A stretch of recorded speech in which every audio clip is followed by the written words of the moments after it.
There is a stretch of trees on the border between Bath and Wiltshire which has been left mostly undisturbed for centuries. This section of forest is commonly known as Sally in the Wood.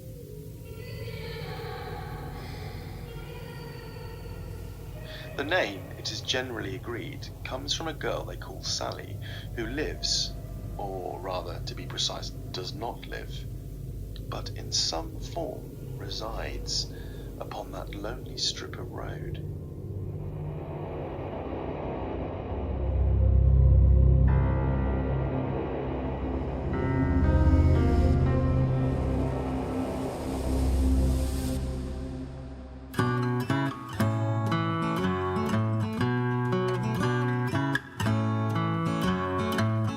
Take the left-hand path down to the Shire of Old, where the black shook house as the magic takes hold. Weave the spell into the land as you cast a circle round. Call upon the six sin and lay your curses down. Hello, I'm Tamsin and you're listening to Folklore. If you're listening to me for the first time, I'd really recommend going back and listening to our previous episodes for some context. As for those of you who were with me last week, you'll probably be feeling as disillusioned as I am. I found that having an incomplete mystery was worse than no mystery, and as much as I loved Kneale, his notes on the barber surgeon case, if you can even call it a case, were frustrating. You'll understand that I was glad when I began to prepare for this week's investigation to find that Kneale had been more meticulous with his tapes this time. Or rather, I was glad. But things this week have gotten a little strange. Yes, I know I say that every week, but this time I promise it's true. I've not been sleeping well recently, which probably doesn't help. These connections between the Keelers, Goddards and the rest, if indeed there are any genuine connections, have been occupying a lot of my thoughts. There's also the incidents involving my garden, but frankly I'd rather not talk more about those unless I have to. Before we begin, I should say this case has a darker air to it than many of the others we've looked at, which is why right at the top of this episode I want to put a content warning, so you know what you're getting into. In today's episode there will be discussion of schizoaffective disorder, violence against women, and mentions of rape, murder, torture and suicide. There's also another thing, a stranger thing, which feels like it deserves a warning, but I'm not quite sure how to phrase it. In order to warn you about it, I should probably explain. When I was going through the tapes prior to working on this episode, I found something odd.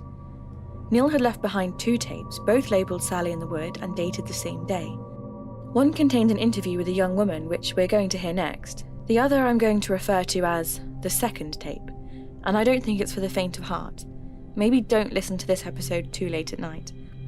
Personally, I'm still not sure what to make of it, except for the fact that it has definitely exacerbated my growing unease. Anyway, on with the show. This is Henry Kneale. It is the 29th of April 1980, and the time is currently 3:17 in the PM. I'm here with a young woman who has had an experience in the Sally in the Wood area. Could you say your name for me, please? Dunning. Lydia Dunning? Thank you. So, Miss Dunning... Mrs., actually. Sorry. Oh, no, not at all. Mrs. Dunning. Sorry, you were quite young. Oh, we got married 3 months ago. Oh, congratulations. Thanks. So, Mrs. Dunning, could you talk to me about what happened? How do you mean? Just start at the beginning and we'll go through to the end. Hopefully that'll help us pull on this thread a little. Okay, sure. So, I'm driving back home to my home in Wiltshire. I work in Bath, so yeah, I work in Bath. I'm driving home. I had to stay late that night and I'm driving and I come to the A363. The stretch which passes through Sally in the Wood. And what happened on that stretch of road? This isn't a ghost story, Mr. Kneale. I don't believe in ghosts, so I don't know what happened. Not exactly, but I know it wasn't anything supernatural. It wasn't Sally. Noted, Mrs. Dunning. So, I'm in my car. And I'm driving down that stretch of road. I have both hands on the wheel, and suddenly I hear this noise, like music. Only if you ever used a tuning fork, Mr. Kneale? Yes. Well, you know when you hold it against your ear and the sound reverberates inside of you? So I'm hearing music, but it's not so much that I'm hearing it as it is that the music is carving these little holes into my skin, drilling into the back of my skull. I feel my bones vibrate from the impact of it, and I lose control. But I'm a good driver. I regain. I stop, sit there, shaking. Then there's this incredibly bright light, and I think someone's coming down the road with their high beams on, but then it vanishes, and there's no car. I can't see any car anywhere, and I'm alone. I start to hear this tapping, so gentle. Little knocks on the roof of my car. Were you in the Scouts, Mr. Kneale? No. I was in the Girl Guides. We learned Morse code. So there's this knocking on the roof, and then this hand comes down. It's not particularly scary. It's just a hand attached to an arm, and she crawls, the girl, the thing, crawls down from the roof of the car onto the bonnet of the car, and she's sat there. But she's not looking at me. I haven't seen her face, not yet, so she's looking out at the forest, back and forth, almost like she's scared, really. And then I feel a hand, another hand, on the back of my neck, and it's soft and squishy like wax, like slightly warm wax, not liquid melted wax, but wax which has been slightly warmed. Just enough that it's malleable, like wet clay. So there's this hand, and it's holding my neck right at the spot where I had felt the music enter my body, and the grasp is so gentle and almost pathetic. It's pouring at me like a kitten, but it gets stronger the longer I sit there, and the girl on the bonnet suddenly turns around, and I see her face. Have you ever seen coral, Mr. Kneale? Her face was like a sort of human coral, a fleshy coral. She shrieks, but no shrieking sound comes out. It's more like a xylophone made of prisms, maybe, and that sound hits me, and I blink, because it's like somebody has just shone a torch into my eyes. And then the light clears, and I'm sat in my car, and that's it. That's the end. I drive home. Yeah. That's quite a story. Not really. There's no evidence, no scratches on the bonnet, no wax on the back seat, just me. But you're a pretty respectable witness, right? You understand that. I mean, I'd be more inclined to believe you than some other people. Well, you shouldn't. I'm no more trustworthy than anyone else. Well, is it true, then, this story? I believe that I saw all those things. You don't sound very sure. My grandmother took her own life, Mr. Kneale. She had delusions, but everyone else, including her husband, thought she was just lying and wanted attention. Nobody believed her. Nobody ever believed her. She was crying out for help, and nobody listened. It's genetic, the disorder. So, no, I don't think I'm a reliable witness. I'm sorry. There is a mystery here, Mr. Kneale, and there is a horror, but that mystery is the mystery of the human mind. The horror, the white-knuckle terror I feel every day isn't because I'm scared of a ghost. I'm scared of my genes, of my grandmother screaming while nobody listens. So yeah, I'm terrified. I look at my husband, but I'm not scared of a forest or of Sally. I'm scared of me. It seems clear to me that Kneale, while at first intrigued, dismissed this story sometime between his recording of it and his recording later that day of the second tape. I'm not so sure, however. Lydia recalls the events with remarkable clarity, and they are, to be frank, so bizarre that it seems unlikely she would invent them deliberately. As to what I think of the conversation about delusions, well, let me play you this audio I recorded during a chat with Anna Dunning, Lydia's daughter. Lydia passed away a few years ago now, but Anna very kindly agreed to have a Zoom call with me to talk about the tape of her mother. I played it for her first, and then asked her thoughts. That's fascinating. That's really, really interesting. I'm glad it was a good experience to listen to it. I'm aware it could have been quite an upsetting listen. Yeah, yes, definitely, but so interesting. What do you find interesting about it?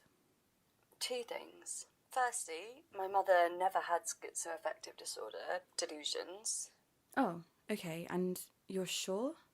Very, very sure, because I do. I was diagnosed as a teenager. It's something I've struggled with all my life. I've become very good at recognising it in others. Visual delusions, incidentally, isn't very few people start with visual delusions. It's almost always auditory, hearing voice, which can be harmless up to a point. And then if that intensifies, either due to a lack of treatment or overzealous treatment, then it may progress to a point of visual delusions. But starting with a visual delusion that intense, that's unusual. I'd actually say that's not impossible, but super unlikely.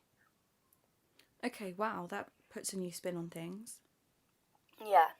Also, she's right, the disorder is genetic or has a genetic component, but when we talked about this, she only ever talked about her grandmother, my great-grandmother, and her struggles, and she never even suggested that she might also have had it, which makes me think it never came back. Certainly, I had always assumed that it had skipped a generation, a few generations actually, between my great-grandmother and myself, and that neither my mother or grandfather had suffered from it.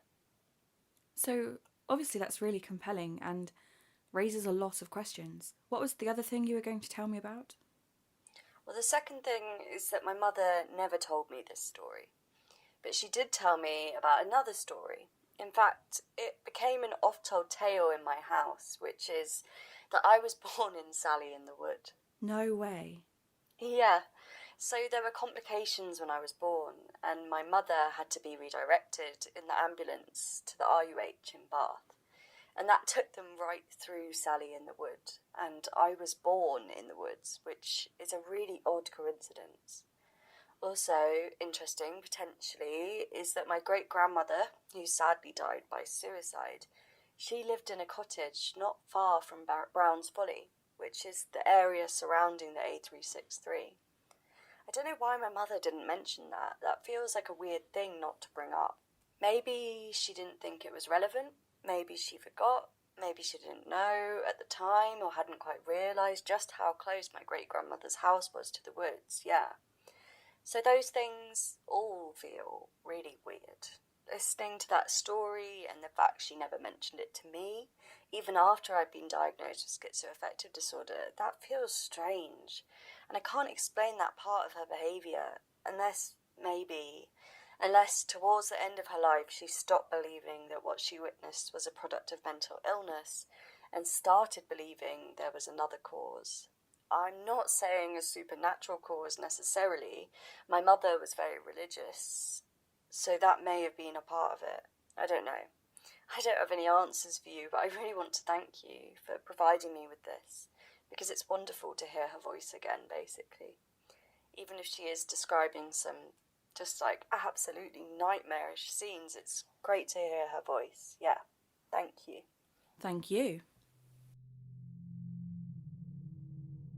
You'll understand I was feeling confused and spooked in equal measure here. I've always tried to keep an analytical mind throughout my investigations, but something about the atmosphere of this story made it feel different. Combining that with the news that Mrs. Dunning hadn't in fact experienced schizoaffective disorder, at least as far as her daughter knew, I was struggling to come up with a rational explanation for the events she claimed to have witnessed. I decided I needed to know more about the history around both the case and the woods, especially as some people claimed it was one of the most haunted places in the world. But I had struggled to find any hard facts of what terrible things might have gone on there to give it such a sinister history. I felt like I needed to ground myself in the reality of the area, especially after listening to the second tape. So I contacted Dr. Matthew Reeves, PhD, an historian, folklorist and political economist who I spoke to 2 weeks ago in the last episode. My conversation with him was fascinating, and ranged from discussion of the rise of slasher movies in the 80s to the economics of the Great Witch Trials. For the purposes of time, I've edited it down to what you're about to hear, which are the most relevant sections, but I will upload the full interview to Patreon soon for those of you interested in the nitty-gritty details. Hello, is this thing working? Yes, you're fine, I can hear you. Good, wonderful. It's nice to hear from you again, Miss Wheatley. I was surprised to get your email. It was really nice of you to agree to do this. I could hardly turn down Sally in the Wood now, could I? Even if it isn't my area of expertise exactly. But it's a hell of a story, this one. Is there any idea about how that story got started? Well, there's a lot of questions about the origins of the ghost and the myth of the ghost. Or the folklore of the ghost, perhaps, I should say. There's your title drop. There's your saying the name of the show in the show. You can put that in the opening credits. What was I talking about? Sally. Sally, yes, that's right. I once had someone tell me there was an insane asylum in the woods, which is ludicrous. But it's an example of how a folklore, is a living thing which evolves in response to movies, or what's considered scary at any given time, right? So, some people say the reason the area of Sally in the Wood got its name is from a Civil War skirmish, which took place in the area. The name would come from the verb to sally, as in to sally forth, etc. That story has always felt like nonsense to me. Maybe that's because I'm not a Civil War specialist. So, just for clarity, Sally in the Wood is both the name of the ghost, quote unquote, and the name of the location the ghost haunts. Yeah, which is pretty unusual. And there is a school of thought which says that the area was named Sally in the Wood, and people thought that name was spooky as anything, and so naturally a ghost story evolved from the name, rather than what most people assume is true, which is that the name evolved from the ghost story. Okay, but you don't think that? No. So, what do you think? Here's the really interesting thing about Sally. You go around the surrounding area and ask people about it, and pretty much everybody will say it's haunted, and pretty much nobody will say anything else. People just know it's a terrible place, that bad things happen there, but nobody has context. Nobody remembers any context. Doesn't that seem strange to you? Not necessarily. It just means that people think it's a spooky place, but there's not necessarily any actual story, folklore, associated with it. And you don't find it odd that a place could generate so much fear in so many people without anybody being able to tell you what they're afraid of, about what they're scared? Nobody knows. Nobody remembers what it is that's meant to be so terrifying about Sally in the Wood, but the fear. The fear has endured even after the story. Stories have mostly died out. The stories which remain are inconsistent and incomplete. There have been 7 unexplained fatal car crashes on that little stretch of road, a fact which gets repeated constantly, but with no attribution of why a ghost would cause a car crash. The birds haven't sung in those woods for hundreds of years, but why not? Everybody knows the symptoms, but nobody's willing to diagnose the disease.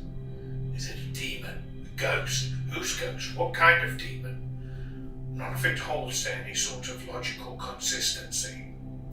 Sally not only defies the usual rules of folklore, she simply doesn't even acknowledge they exist. Her myth is totally unique in that way.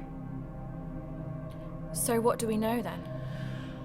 Well, the truth is, as far as I can tell, that people have always felt there was just something wrong about that stretch of what is now the A363 just by Brown's Folly, long before it was given the moniker of Sally in the Wood. Now, like I said, most people don't remember how Sally came to be, but the stories which have survived are all about either the witch or the girl. The witch or the girl? Once upon a time, there was a young Romany girl. She wandered off from her family and went for a walk in the forest. There she was murdered. By who isn't specified in any version of the tale I found, but probably some local boys. She's either killed and buried in the forest, or, and I suspect this is a significantly later addition, imprisoned in Brown's Folly, where she's tortured, raped, and then killed. So it's like a sort of ghostly version of Rapunzel meets Saw. Pleasant. The Witcher story is simpler in a lot of ways. We know, or we think we know, that a real woman named Sarah Gibson lived there in the middle part of the 18th century. She'd been evicted from her house by the Lord of Wargimbat, a house which has its own dark history, but, as I say, a story for another time. She was evicted after her husband, who was a gamekeeper, died. She set up in a little cottage in the forest, and predictably people started calling her a witch, which was just this side of still being a good way to get someone hanged. She wasn't, though, but the rumours persisted. Child murder, blood rituals, all the usual nonsense. After she died, they burned down her cottage, probably to reclaim the land, but the locals, especially the local children, took it as a sign that they'd found something terrible in there. Absurd, obviously, but you have to understand the era we're talking about. So those are the two stories? Yes. And you want to know something? I don't believe either of them are the origin of the Sally myth. So you believe it's all fiction? I didn't say that. I think something about that place, a forgotten tale, a collective memory, or even just an atmosphere, is deeply sinister. How else could it draw so many ghost stories to it, like flies to honey? Or like flies sticking with submissive blood and marmalade, drunken flies that buzz over the tombs of the people. Marmalade? Why do you mention marmalade? Oh, it's a poem. One of my favourites, actually. Pablo Neruda, the United Fruit Company. Why? Is marmalade important? I'll be honest, this whole thing was freaking me out. I felt closer to Kneale than ever, but suddenly that didn't feel like such a good thing at all. Now I had a very in-depth knowledge of the folklore surrounding Brown's Folly, and the various stories about Sally. Those of you who have tuned in before are probably expecting me to go and check out the area in question now, like I have in previous episodes. But this time I don't feel comfortable doing that. To explain why, let me play you these extracts of the second tape that Kneale recorded. Once again, for time purposes, I'm not going to play the whole thing. The full tape is long, even by Kneale's standards. If you want to hear it all, I'm hoping to upload it to Patreon sometime soon, but the following sections should give you a sense of what the tape is like. Just to explain, the static screeching noises you'll be hearing, that's not me adding that.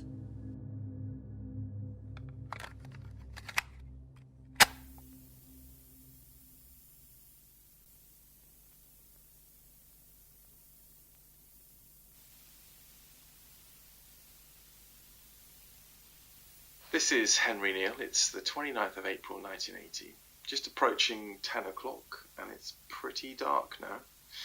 Whether that's because the sun is already fully down or just because of the woods, I'm not sure. I'll wait in my car for a couple of hours, then I'll go for a walk around midnight. So, something slightly spooky just happened. I'm pretty sure I saw a shape moving through the forest. Just a little way down from the road. I couldn't be sure, but it looked human. But is this just what I'm expecting to see? Seeing any movement at all in this section of the forest might make my brain start jumping to conclusions. It could well have been a deer. Henry Kneale, I'm just turning this on because, well, this is silly, I think. But I just noticed mud on my shoe. And I haven't got out of the car. It's still wet, so how could I have wet mud on my shoe when I haven't gotten out of the car? Thank you. Thank you. Thank you. Thank you. Jack Parsons took the Black Pilgrimage. I mean, I wonder how many others. Do you think our archaeologist friend did too? Do you think he wandered through Cyclopean streets of black pumice stone and obsidian malachite and saw what? What do you see at the end of the world, friend? What did you see there, Alexander? She has so many beautiful eyes. Every one a diamond. A diamond. The woods are lovely, dark and deep, and so forth. I can't see the moon. Must be cloudy. Hello? What's this? Footprints? There's a set of footprints leading away from my car deeper into the woods. But like I got out of the car and walked into the woods. But I haven't. I mean, there's something being disassembled, like broken down to its usable component parts. Yes. I think it was a badger once. The bones are being carved into shape. Being carved into shape.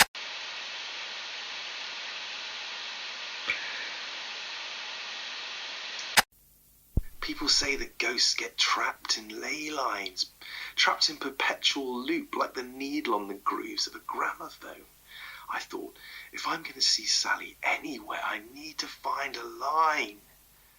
Imagine if a place had enough darkness, enough gravity to its tragedy that it could tear reality apart. Sorry, I must have drifted off. What was I talking about again? Why is there mud on my shoe? You can probably understand how upsetting I found listening to this tape. During all the time I knew Kneale, I believed he was a stern believer in science. He never indicated any support for, or belief in, the supernatural, least of all ghosts. But this audio, quite apart from its chaotic and jumbled nature, the genuine fear in his voice is disturbing. And the things he's saying are far from typical Professor Kneale. To be frank, the first time I listened to this, I found myself shaking. I don't know what Kneale experienced in that forest, but here's somebody who might. Professor Kneale again. Henry Kneale, doesn't matter. I've been thinking about what happened the other night. I say thinking. Drinking and thinking. I listened back to the tapes, all of them. It's funny. When I got home, I felt oddly well rested. I didn't remember anything really. And then I put them on. A lot of my memories are still blurry, but some of it... I mean, there must be a rational explanation, to which I don't have. I just don't know what the rational scientific explanation is. But I have faith that there is one. I have faith in the fact that just because something hasn't been explained doesn't mean it can't be. There are no unknowable things. There are only things that we are yet to possess the means to uncover. Maybe one day this mystery will be solved. I have faith that one day this mystery will be solved. But not by me. No more pulling on this thread, eh, Henry? That's quite enough for now. Listening to this tape of Kneale, more vulnerable than I've ever known him to be, and drinking, something I didn't think he did, was uncomfortable. And I spent a long time debating about whether or not to even include this tape in the episode. But I didn't think it would be fair to show one side of him and not the other. I don't know if what Kneale experienced in the woods was some kind of psychological break, or if he'd somehow come into contact with a psychoactive substance. But I find his faith in a rational solution strangely calming. It's good to know he remains a fixed point in an ever-changing world. I don't think he fully persuaded himself, however, and to be honest, I don't think he's persuaded me. Which is why I am not, under any circumstances, doing any on-the-ground reporting from Sally in the Wood. And no, there will not be a Patreon bonus goal for me to go there before anyone makes that joke. I'm serious. The nature of this show means I rarely get any clear or definitive answers, but this one's left me feeling incredibly uncertain. Kneale's bizarre and upsetting recordings from the woods have certainly made an impact. Before now, I think I've always, at least subconsciously, assumed that whatever I was investigating was false, that there's no such thing as ghosts. But given Kneale's encounter, I'm finding small points of doubt spreading across the canvas of my mind. I looked into the Pablo Neruda poem Reeves mentioned, which included the reference to marmalade, but it doesn't seem to have any relevance to Kneale at all. I'm starting to wonder if the toll these things have been taking on my mental health is worth it. My anxiety has been getting worse, but I feel like now I've started, I have to finish. I've always been stubborn like that. I keep feeling like I'm being watched, and while I have no evidence, I've bought an extra chain to go on my door anyway. There's another reason I found myself feeling unsettled. Earlier this week, the station I broadcast from received a letter addressed to me. I've got it here in my hand. Written on it in large blocky capitals are the words, "Stop following the tapes," which, as you can imagine, has only strengthened my resolve. I may be bending a little, but I'm not breaking yet.